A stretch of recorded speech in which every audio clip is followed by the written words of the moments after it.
L'idée, c'est de vous parler un petit peu de ce qu'on a développé à Amiens, qui est le G haute résolution chez le nouveau-né prématuré, et puis de voir un peu ce qui est neuf et quelles sont les questions que ça pose. Donc, on a vu dans la présentation précédente hein, qu'on a besoin d'informations pour alimenter tous les problèmes de résolution de problèmes inverses.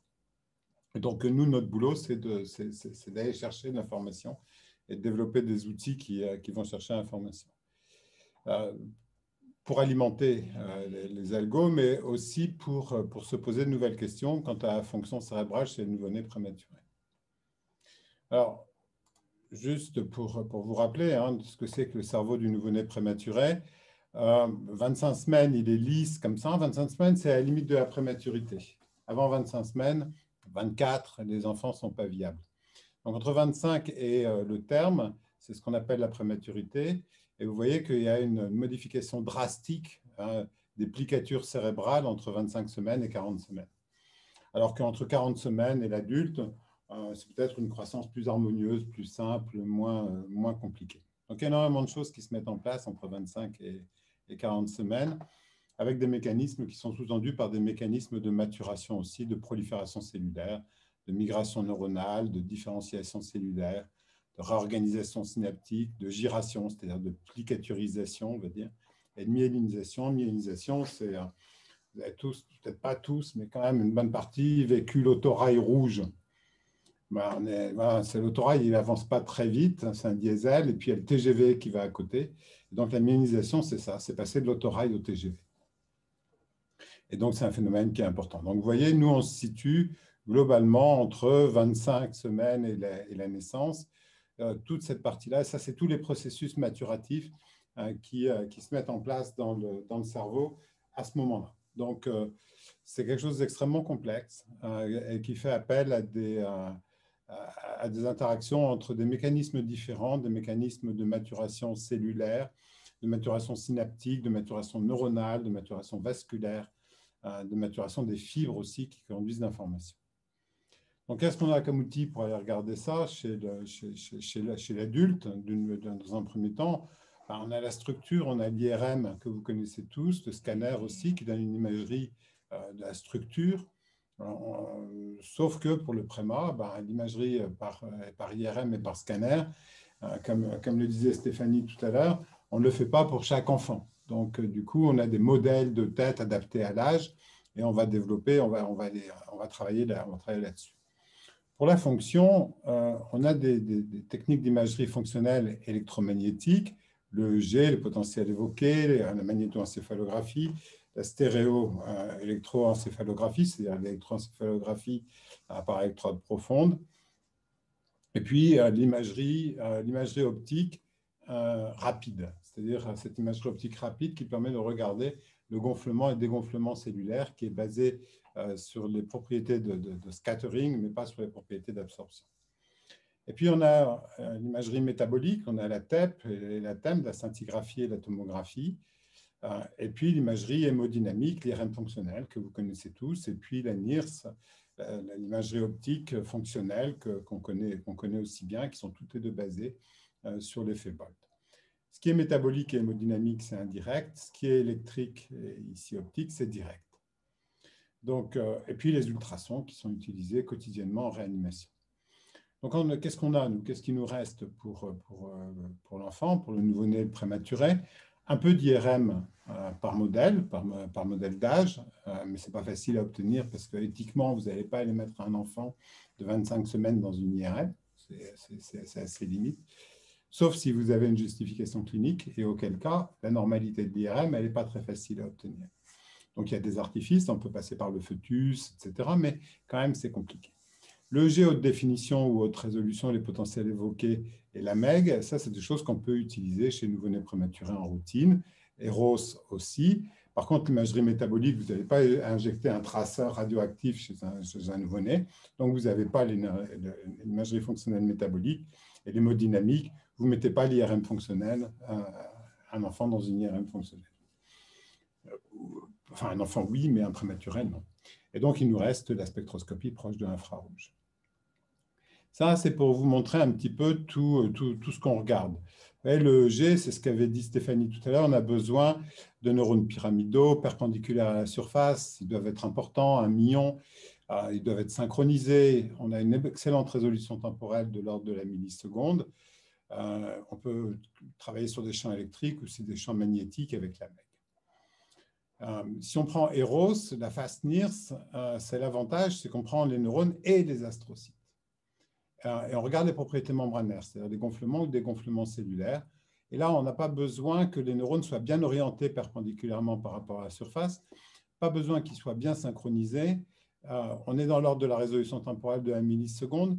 Donc, on a quelque chose globalement de neurones actifs, astrocytes et cellules. Pourvu qu'ils soient activés, ça nous va, pourvu qu'ils gonflent et qu'ils dégonflent. L'IRM fonctionnel et la NIRS, qui est indirect, parce qu'on regarde la quantité d'oxygène contenue dans les capillaires ici, on s'en fout aussi du type de neurone qui est activé. L'orientation n'a pas d'importance, la synchronisation non plus. Il faut qu'il y ait un couplage neurovasculaire. Donc, on va se poser la question de savoir si le couplage neurovasculaire existe chez le nouveau-né prématuré. Et la réponse est oui. Et donc, on va pouvoir le regarder avec les variations d'hémoglobine oxygénée, d'hémoglobine réduite, pour la NIRS ou d'hémoglobine réduite simple pour l'IRM fonctionnel. Et on a une résolution temporelle de l'ordre de la milliseconde pour la NIRS et l'ordre de la seconde pour l'IRM fonctionnel, ou 500 millisecondes à peu près. Et puis le TEP et le SPECT qui donne une image du métabolisme glucose avec une résolution temporelle qui est nulle. Donc voilà un petit peu dans quoi on se situe et dans quand on parle de multimodal chez le nouveau-né, globalement, on a un petit peu tout, sauf le métabolisme auquel on n'a pas accès. Donc, c'est l'électrique et l'hémodynamique qui sont les principaux outils non invasifs qu'on peut utiliser chez le nouveau-né.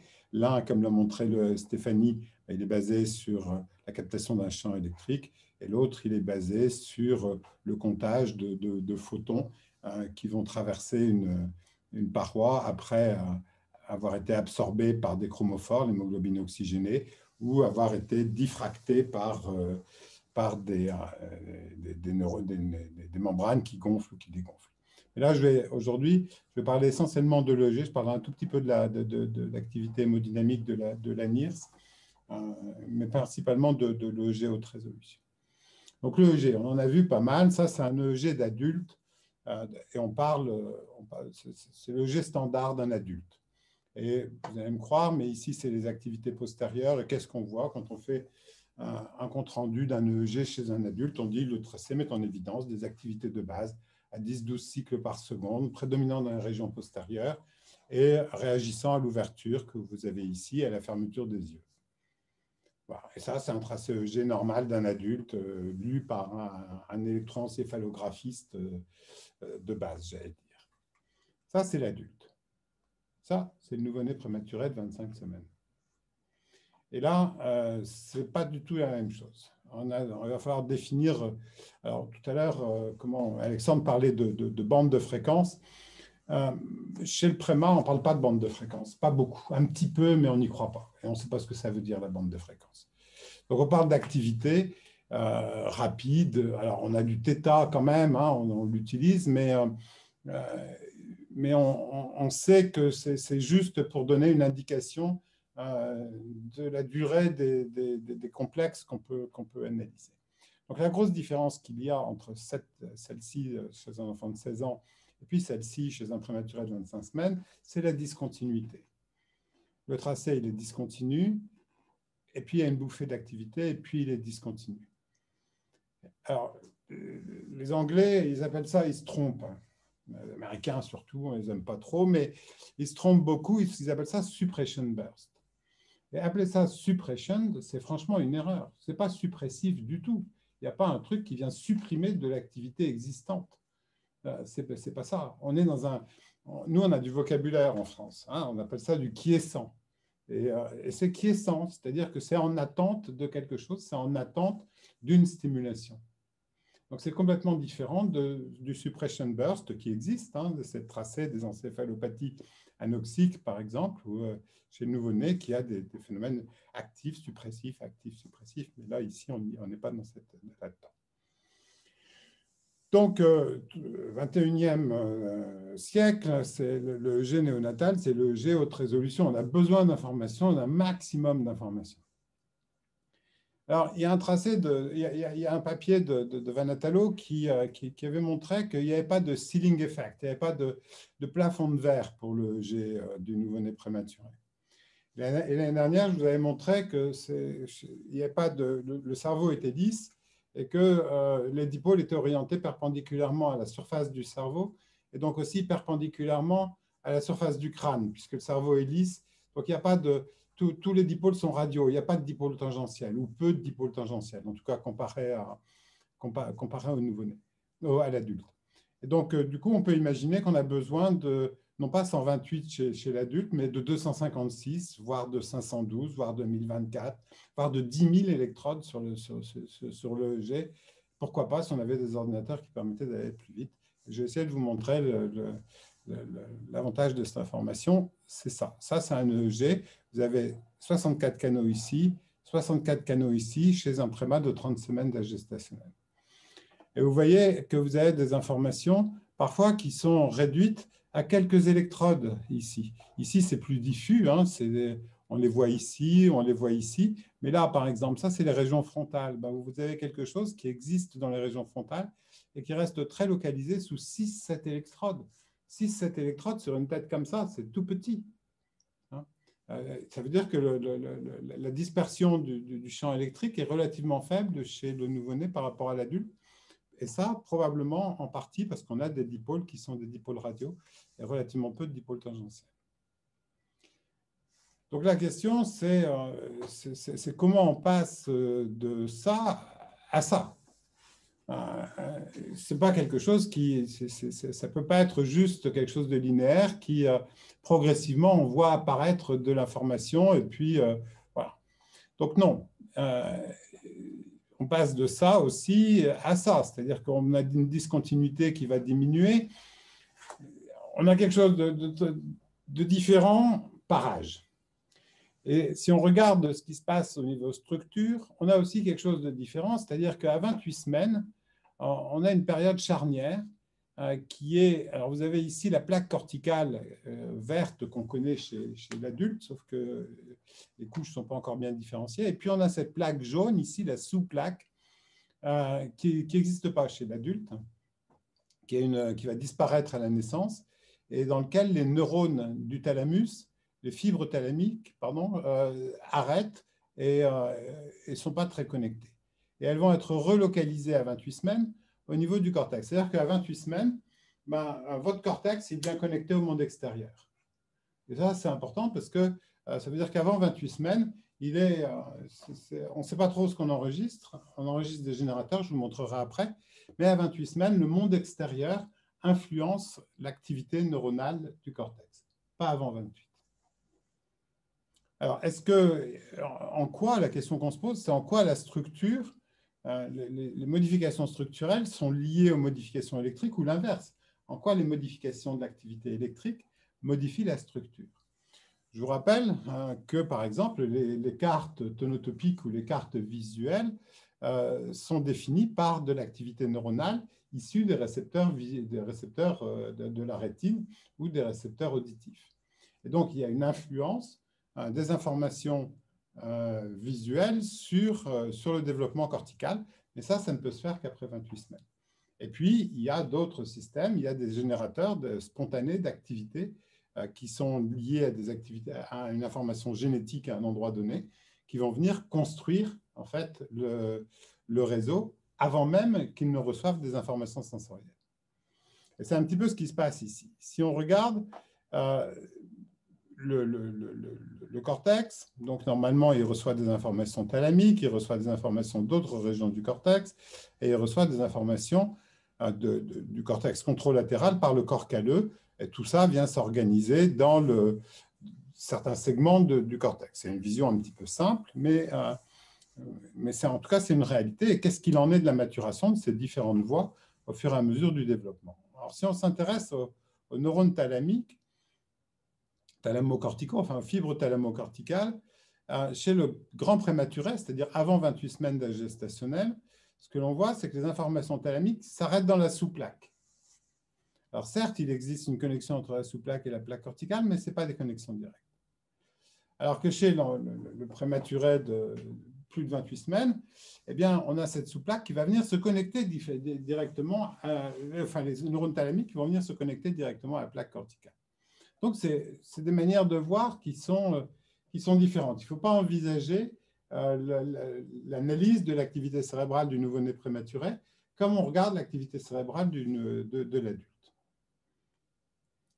Et ça donne ceci, ça donne un synopsis de maturation dans lequel on a, vous voyez ici, des types d'activités, des frontales delta, des θ temporales, des θ frontales, des delta brush, des frontales transientes. Vous voyez, c'est ces patterns d'activité ici là, que l'on voit qui sont spécifiques d'un âge donné. Et donc, vous allez avoir chez les très grands prématurés, 24, 28 semaines, ces activités θ temporales aiguës, comme je vous ai montré tout à l'heure, et puis ces activités θ temporales, et puis un petit peu plus tard, c'est delta brush, et puis ces activités frontales transitoires.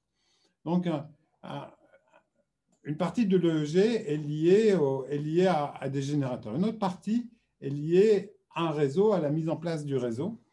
Et on voit là la diminution de la discontinuité, et on voit une notion de synchronisation qui se met en place, une notion d'amplitude qui va diminuer progressivement et une notion de fréquence qui va augmenter progressivement, une espèce de fréquence de base qui augmente progressivement. Donc, une partie réseau, une partie générateur, et on voit ces deux choses qui vont se développer simultanément au cours du développement entre 25 semaines et puis 40 semaines d'âge gestationnel. Et il faut que tout soit prêt à la naissance parce que globalement, nous, on est des mammifères. On a peut-être un peu d'intelligence et un peu de langage, mais globalement, on a besoin de s'adapter à la vie extra-utérine et il faut que ce soit prêt à 40 semaines.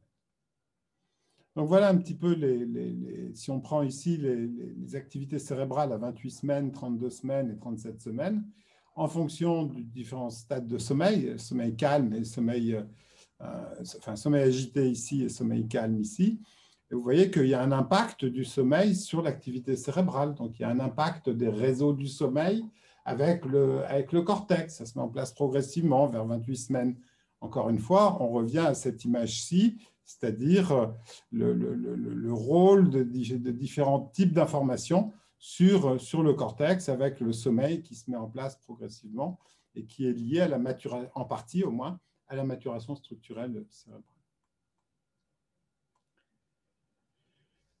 La discontinuité, ben, c'est un petit peu comme ça. Ouais, on a des discontinuités, on a des bouffées de période, des bouffées d'activité, des périodes donc, quiescentes et des bursts, mais pas des suppression bursts, par pitié.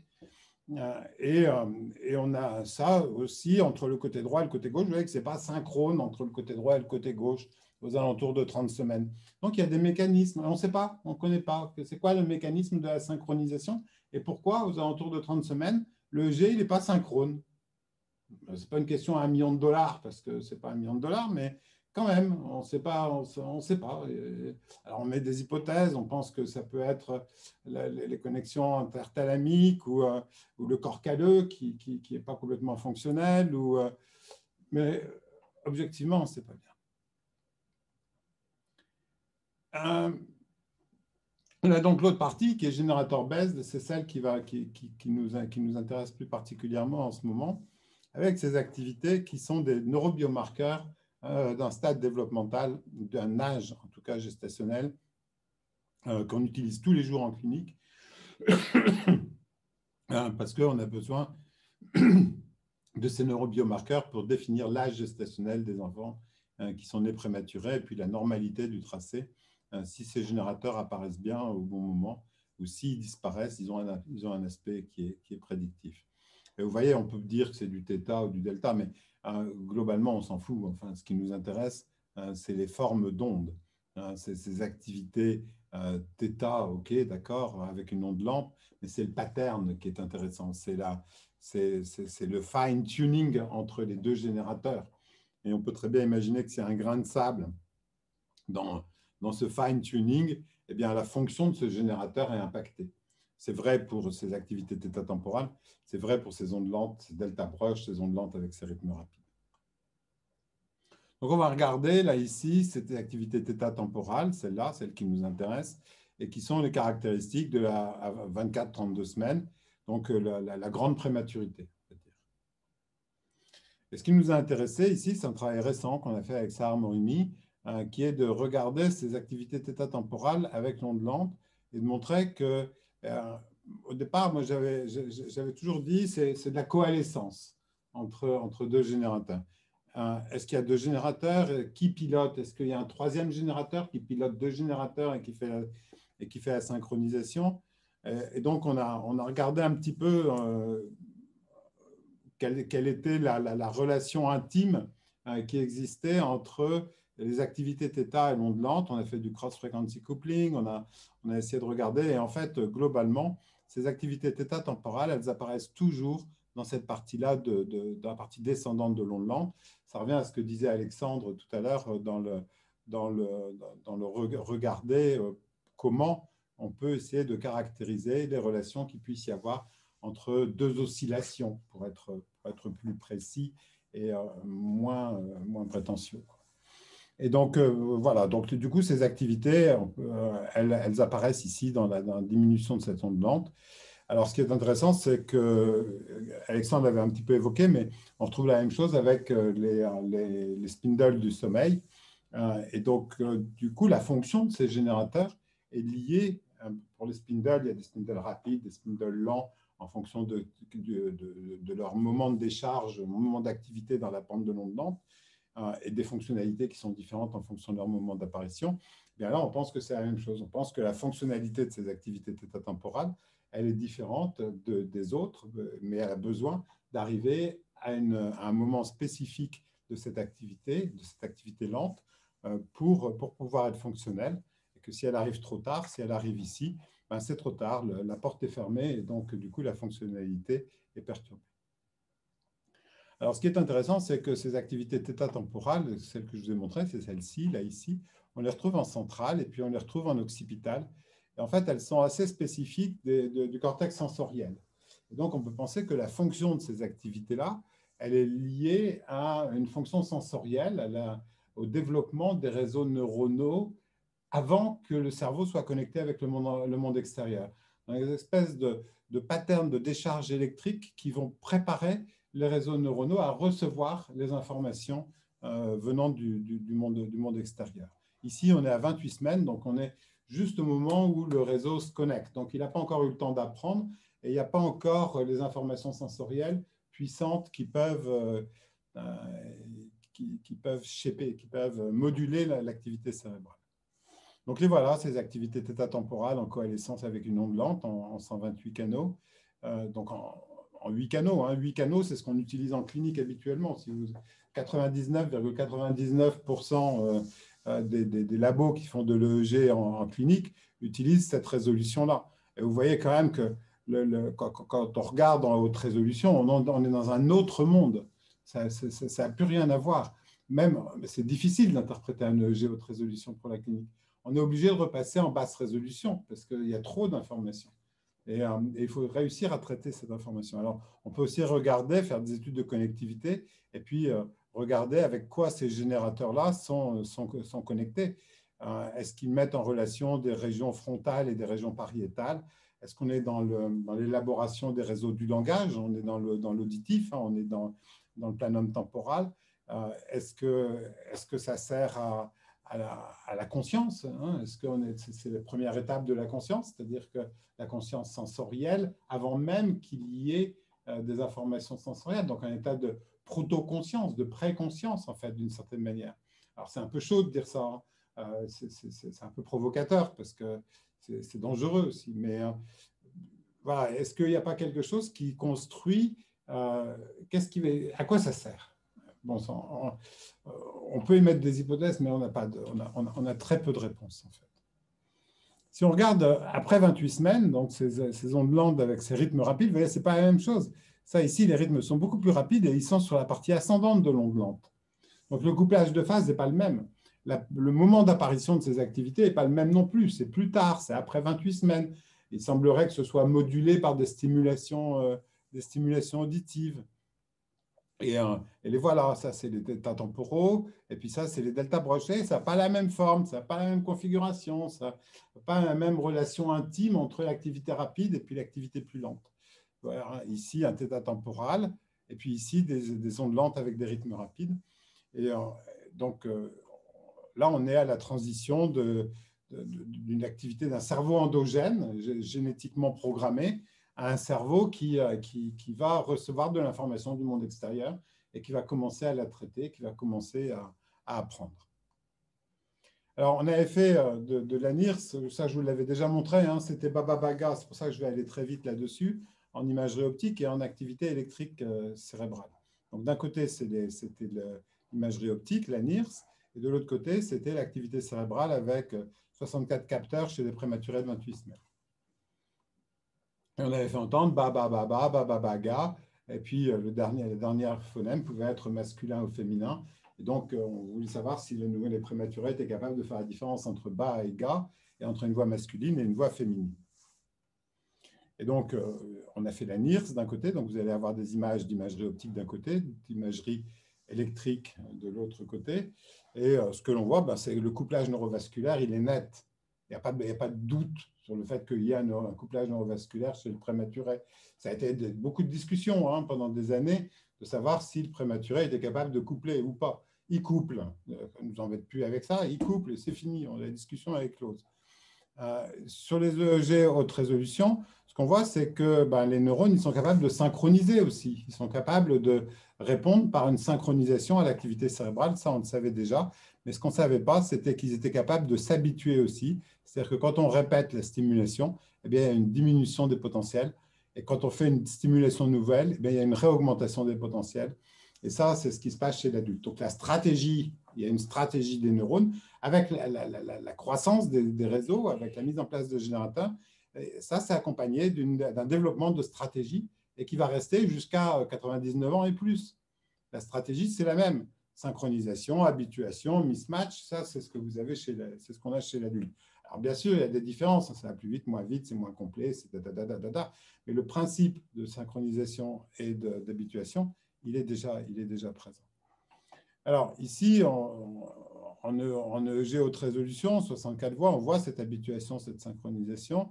Là, je ne sais pas si on voit les vidéos.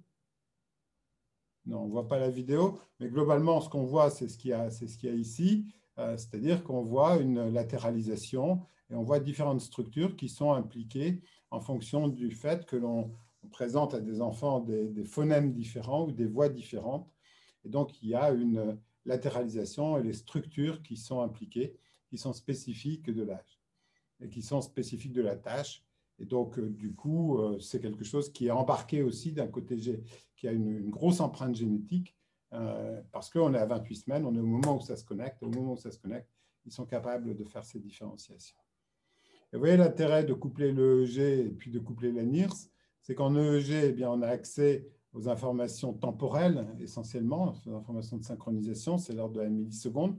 On a des informations spatiales aussi, mais moins précises que les informations spatiales que l'on peut obtenir avec la NIRS en haute densité, puisque là, on peut reconstruire, on peut reprojeter les informations sur le cortex. Et là, on a une information temporelle qui est moins importante. Voilà, ça c'était pour vous montrer la mismatch, c'est-à-dire la réponse différenciée à droite pour les voix, à gauche pour les phonèmes, c'est ce qu'on retrouve chez l'adulte. Et puis ici, le standard, où ça c'est la réponse quand on entend baba baba, et ça c'est la réponse quand on entend baba baga. Vous voyez la différence qu'il y a entre les deux cartographies, et de même pour la voix déviante, mâle versus femelle, ça donne des cartographies qui sont différentes. Donc l'association des deux est très intéressante quand on fait du temporel et du spatial chez le nouveau-né prématuré, parce qu'on n'a pas l'IRM fonctionnel. Donc, du coup, il y avait un travail qui avait été fait avec Jessica Dubois aussi, qui montrait des asymétries entre l'hémisphère droit et l'hémisphère gauche, notamment dans le STS pour le côté droit, qui était plus développé chez le nouveau-né prématuré. Et puis, sur le planum temporal et probablement dans la région du gyrus frontal inférieur. Et on voit que si on regarde ici, globalement, on n'est pas très, très loin de la structure, des différences de structure. et on peut penser qu'on a des asymétries structurelles qui s'accompagnent d'asymétries fonctionnelles. Donc, au moment où ça se connecte, avant l'apprentissage, il y a une empreinte génétique qui est importante et on n'a pas un cerveau qui est si mature que ça. Je ne sais pas où j'en suis du temps parce que je ne vois pas de temps, Nicolas. Non, tu es dans les temps, il n'y a pas de problème. OK. Donc, du coup, ça, c'est l'intérêt de combiner structure, fonction, et de combiner la fonction avec différents outils électroencéphalographiques et puis imagerie optique pour le nouveau-né prématuré. Donc là, on est à 28 semaines, 32 à peu près. Donc, on est au moment où les activités spontanées endogènes, comme les θ temporaux, vont disparaître et on a une optimisation des connexions avec le monde de l'environnement par le monde extérieur. Et donc, il faut raisonner vraiment comme un split, une séparation entre avant 28 semaines et après 28 semaines. C'est progressif quand même, ça ne se fait pas du jour au lendemain, mais quand même, on a la disparition de quelque chose et on a la mise en place d'autre chose. Ces ondes lentes avec ces rythmes rapides, ces activités θ-temporales là, dont je vous parlais tout à l'heure, celles-ci, là, elles sont très localisées. Hein, c'est sous 5-6 électrodes dans les régions temporales ou dans les régions centrales, et c'est dans les régions sensorielles, pour la somesthésie, pour l'audition ou pour la vision. Les activités, les delta brush qui apparaissent après, vous voyez, elles sont plus diffuses. Elles ont une organisation, elles ont une fonction qui n'est pas liée à un territoire réellement déterminé. Et on les voit parfois un peu focales, parfois complètement diffuses partout. Et donc, on n'est pas dans la même réflexion que l'on avait pour les activités θ-temporales.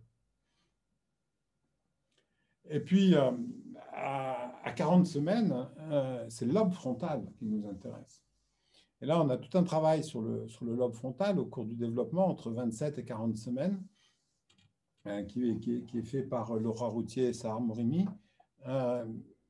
Voilà, 27 semaines, 32 semaines et 40 semaines. 27 semaines, vous avez des activités angulaires comme ça dans les régions frontales. Il ne faut pas demander à quoi ça sert, on n'en sait strictement rien. Mais vraiment rien de chez rien, quoi. Enfin, je veux dire... Vous voyez qu'à 32 semaines, on a ces delta brush, ces ondes lentes avec ces rythmes rapides qui apparaissent ici. Puis on n'a plus ces activités frontales, là, ça a disparu. Et puis à 40 semaines, on a des activités diphasiques comme ça, là, des espèces de ce qu'on appelle des encoches frontales. Ça, les encoches frontales, ça serait dans la région très frontopolaire. Hein, quand on fait la source là-dessus, c'est très frontopolaire. Ça, vous voyez, on les a ici, il n'y a plus rien derrière. Hein. Et ça, ici aussi, bon, ça diffuse un petit peu. Mais... Donc, on a une maturation dont on ne sait pas quoi faire.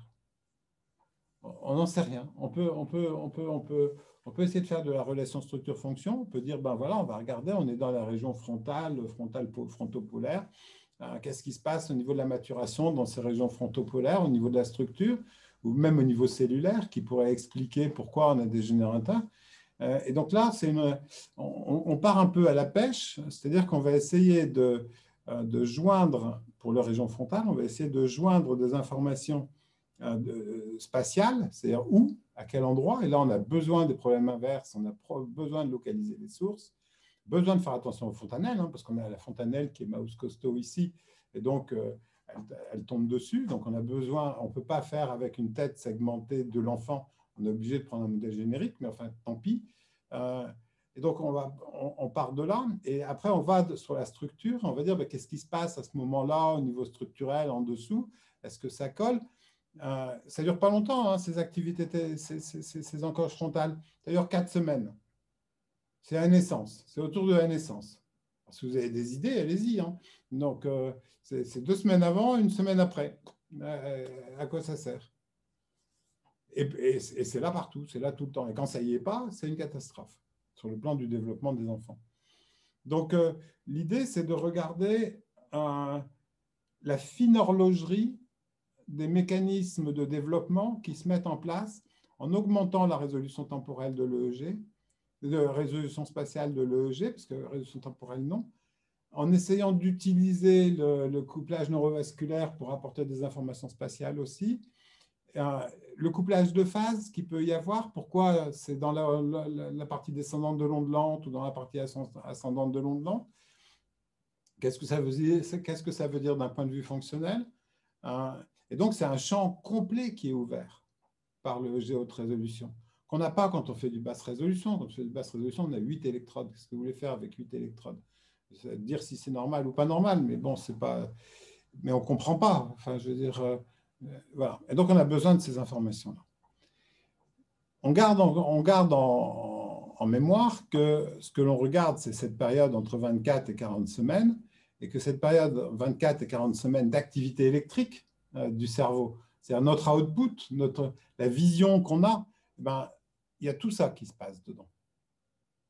Il y a tout ça, la migration, la différenciation, la myélisation.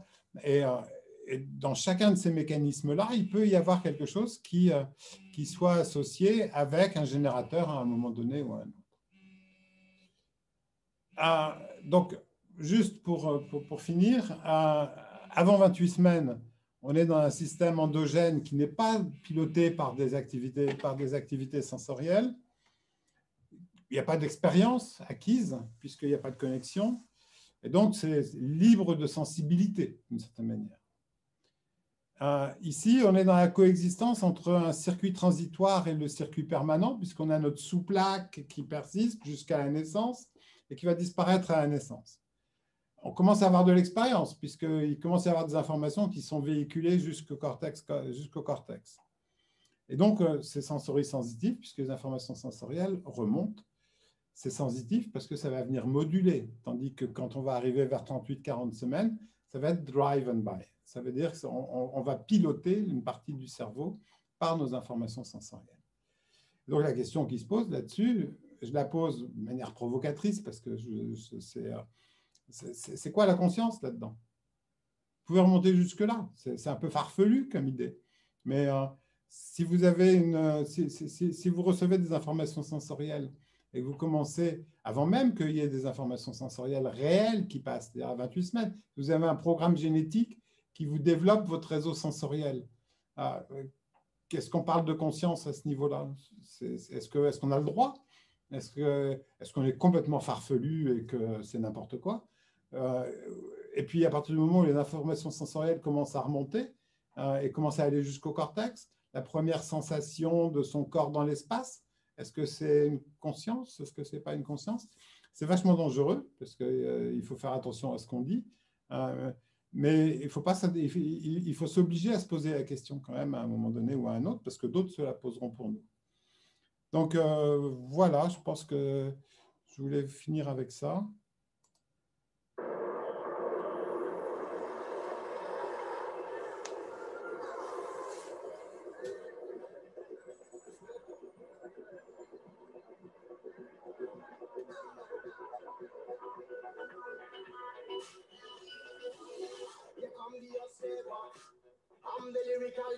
Tout ça juste pour dire que les petits, c'est aussi des nouveaux, ce sera des grands après. Et que tout ce qui se développe, toutes les capacités qu'ils ont, qu'ils vont développer quand ils sont in utero, parce qu'on fait de l'ex-utéro parce qu'on ne peut pas faire autrement. Mais tout ça, c'est le début. Enfin, ça démarre in utero, ça démarre chez le préma. Ça ne démarre pas à 1 an ou à 2 ans ou à 3 ans. Non, ça démarre très très tôt. Et voilà. Et la meilleure, c'est la dernière. Je vous laisse regarder jusqu'à la dernière.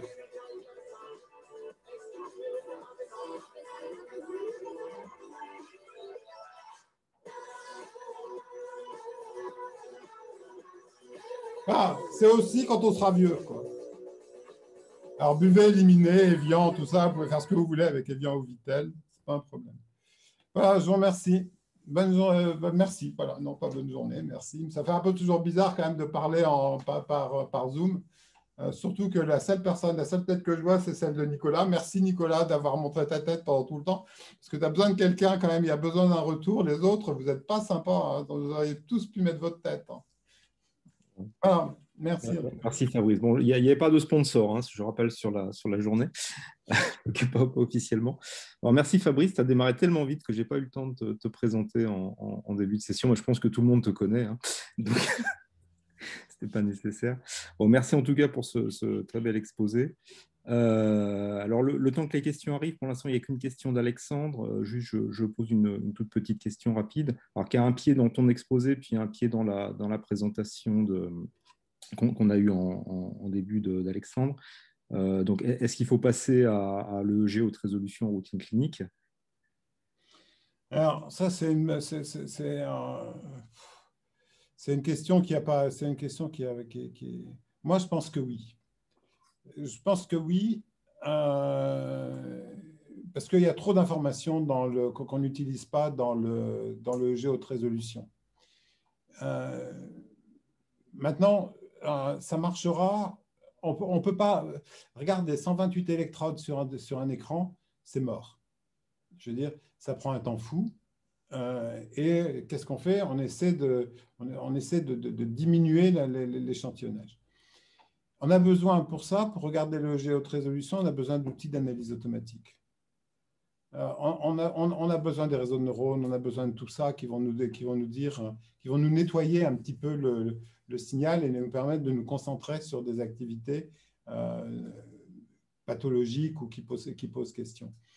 Ça, c'est une première chose. Une deuxième chose, ça, c'est ce qu'on est en train de travailler là-dessus, c'est essayer, en utilisant l'intelligence artificielle ou quoi qu'on l'appelle, essayer d'identifier de nouveaux neurobiomarqueurs, ou tout au moins des faisceaux d'arguments vers un biomarqueur ou vers quoi qu'on l'appelle. Parce que c'est pareil, c'est pas facile d'être prédictif avec le EEG. Et je pense qu'on n'utilise pas, je rejoins tout à fait ce que disait Alexandre tout à l'heure, le EEG, c'est le début de l'EEG, quoi. Enfin, vous avez eu 100 ans de EEG, ben, vous allez voir les 100 années qui viennent. Enfin, moi, je ne verrai peut-être pas grand-chose, mais c'est trop riche. L'IRM, c'est bien l'IRM, Nicolas, mais il faudrait se mettre à l'EEG, quoi. Je veux dire, il y a plus d'informations dans l'EEG que dans l'IRM. La résolution temporelle elle est tellement grande en EEG. On fait de la NIRS, on aime bien la NIRS, mais la NIRS, c'est intéressant, mais ça ne donne des informations que secondaires. Je veux dire, quand on fait de l'EEG, c'est hop, ça vous réveille. Bon, ben, ça vous réveille tout de suite, mais pour avoir l'IRM, la réponse hémodynamique, il faut que vous attendiez 5 secondes. C'est une éternité pour un réseau de neurones, 5 secondes, quoi. Donc voilà. Donc l'EEG, c'est trop riche, quoi, comme diraient les gamins. Merci Fabrice. Bon, bah, je donne la parole à Alexandre qui avait des questions aussi. Ouais, merci beaucoup Fabrice pour la présentation. Montrer plein de données, plein de questions. Mais c'est vrai qu'il y a quelque chose auquel tu fais un peu des appels du pied, c'est d'aller regarder sur ces mécanismes génératifs avec tes schémas que tu montres. Est-ce que tu as déjà travaillé ou est-ce que tu as des intérêts ou des idées pour essayer d'aller un peu plus loin que, je dirais, d'écrire ces formes d'ondes? Qu'est-ce que j'ai en tête? C'est de regarder finalement, enfin, tu te dis que, parce que là, tu n'aimes pas appeler du burst suppression, mais en gros, tu as clairement quelque chose qui se passe d'un point de vue connectivité, neurone inhibiteur, excitateur, et qui joue sur la puissance et sur les formes d'ondes que tu observes. Est-ce que aller jusqu'à décrire les données à travers des paramètres qui sont peut-être plus biologiques est quelque chose que tu as déjà regardé? Est-ce que tu as des idées et si oui, comment tu ferais? Ouais, bien sûr qu'il faut passer par ça, la description-là que l'on a. Même, je veux dire, regarder sur le cross-frequency coupling qui nous permet de dire que c'est dans une partie de cette onde-là, ça donne des précisions, mais ça ne donne pas des précisions, ça donne des précisions temporelles sur les interactions entre les oscillateurs. Ça, c'est intéressant, mais ça ne donne pas des informations sur les mécanismes qu'il y a derrière. C'est pas facile parce que l'idée est de passer chez l'animal et il y a des gens qui le font très bien, Razipov, tout ça. Sauf que c'est encore plus compliqué parce qu'avant 28 semaines, on est avant leurs modèles animaux. En fait, le nouveau-né raton, il a 30 semaines, c'est un primate de 30 semaines. Donc, si on veut aller au niveau cellulaire, il faut remonter sur le prémarathon, quoi. Et ça, ça ne se fait pas. Donc, du coup, on a un problème par rapport à ça. Et on a un autre problème, c'est que tout ce qui est excitateur, tout ce qui est inhibiteur est excitateur. Enfin, il y a une modification des neuromédiateurs au cours du développement qui fait que ça complexifie encore les choses. Donc, l'idée qu'on a, nous, c'est pour essayer d'avancer, c'est soit utiliser, pas passer sur des modèles, essayer de faire des modèles d'interaction qui prennent en considération l'immaturité des neuromédiateurs et l'immaturité des réseaux, en intégrant par exemple une sous-plaque dans le modèle par rapport à la plaque corticale, et de mettre, alors ça c'est Razipov qui a très très bien décrit ça, quelles sont comment dire, la dynamique des interactions entre la sous-plaque, la plaque corticale et les différentes couches de la plaque corticale, avec des rétrocontrôles, avec une intervention du thalamus. On est obligé de passer par la modélisation. Alors, je ne sais pas, tu disais tout à l'heure dans ta présentation que tous les modèles sont faux. Moi, je me méfie là-dessus. Je dirais plutôt que je dirais pas que tous les modèles sont faux. Je dirais que tous les modèles ne répondent qu'à une question très précise et ils testent mais faux. Pourquoi? Non. Enfin, après, il ne faut pas en faire il faut pas généraliser. Donc oui, en fait, on aimerait bien aller plus loin, d'être plus précis sur les mécanismes. Mais on ne peut pas descendre d'électrodes dans le cerveau, on n'a pas accès au métabolique, on a quand même des limitations avec ces petits-là. Merci. En gros, je disais tous les modèles sont faux parce que ça, c'est un truc de statisticien qui dit toujours que tous les modèles sont faux, mais certains sont utiles. Et c'est juste que j'ai déformé cette phrase. Par rapport à ce que tu disais, du coup, par rapport à des modélisateurs, je dirais, de la biologie, ce que tu décrivais, tu as deux approches. Déjà, essayer d'arriver à reproduire ce genre de phénomène en jouant sur des paramètres, en disant bah, si j'appuie là-dessus, ou si je diminue tel truc, ou si j'introduis ça, je reproduis ce genre de pattern. Ça, je dirais, c'est une première chose à voir en tant que modélisateur. Mais finalement, peut-être que le Saint Graal, c'est d'arriver à partir de données expérimentales à retrouver les paramètres qui expliquent les données, quoi. Est-ce qu'on a atteint le premier niveau d'arriver en jouant un peu sur de la modélisation, je sais pas, en coupant les inputs thalamiques ou en faisant je ne sais quoi, arriver à reproduire ce genre d'effets que tu observes? Non, je crois qu'il n'y a rien eu de fait, que je sache, il n'y a rien eu de fait dans la modélisation sur l'activité cérébrale. En fait, ça revient un petit peu aussi à tout ce qui a été fait autour des pointes épileptiques. Par Fabrice Van Ding, par exemple, je veux dire, et qui ont apporté plein de choses. Il y a une autre question qu'on se pose, tu vois, et qu'on s'est posé en parallèle sur les pointes épileptiques et puis sur les activités, sur les bouffées d'activité. Sur les pointes épileptiques, on s'est posé la question de savoir qu'est-ce qui déclenchait les pointes épileptiques.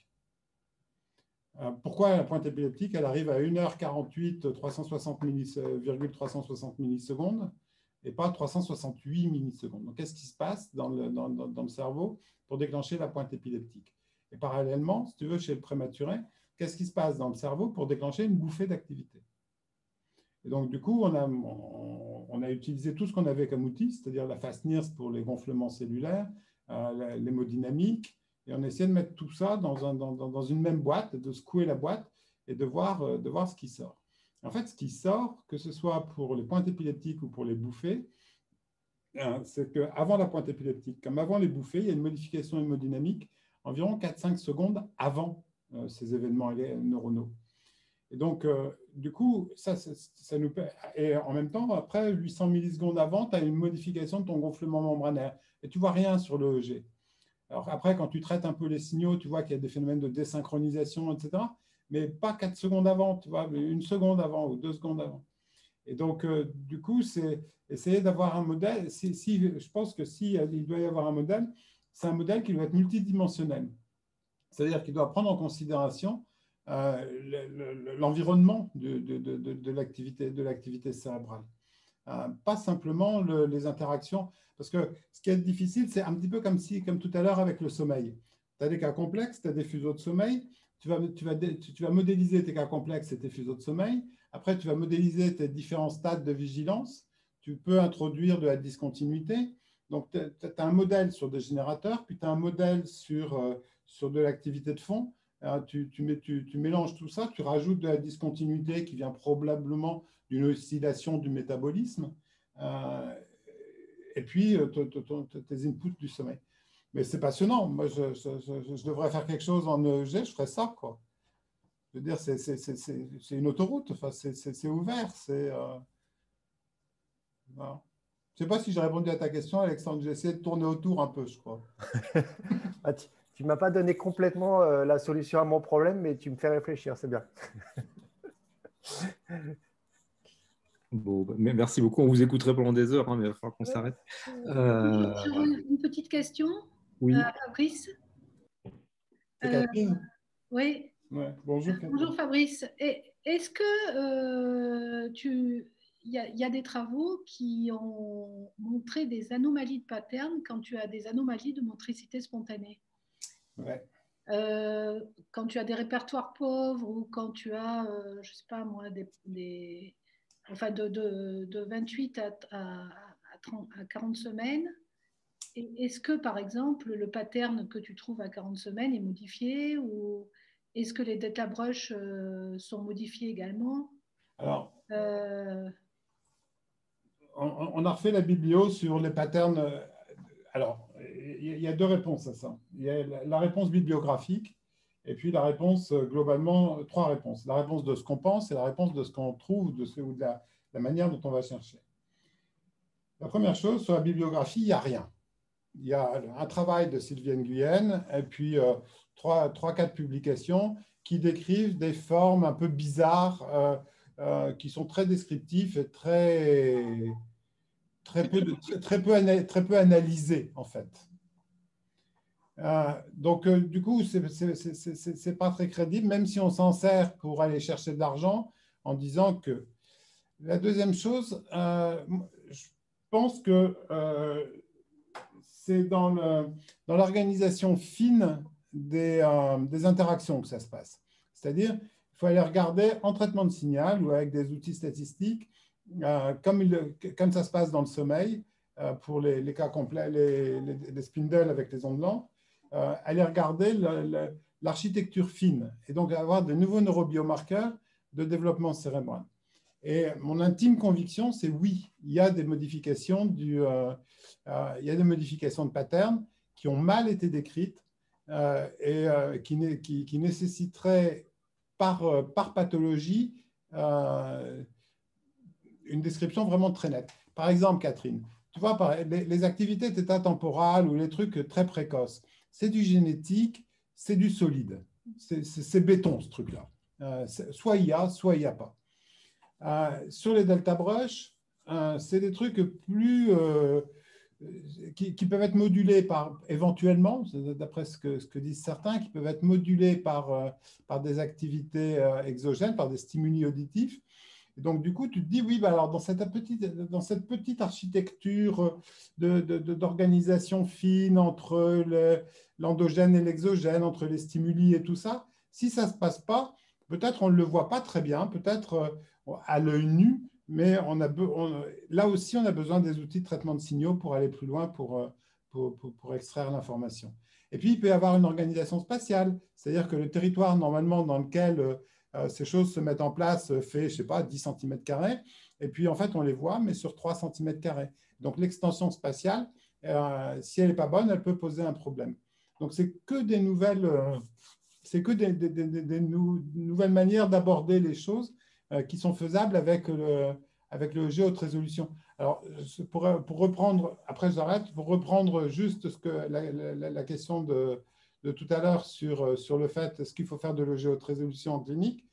Je pense que le l'EEG haute résolution, il est complètement exhaustif.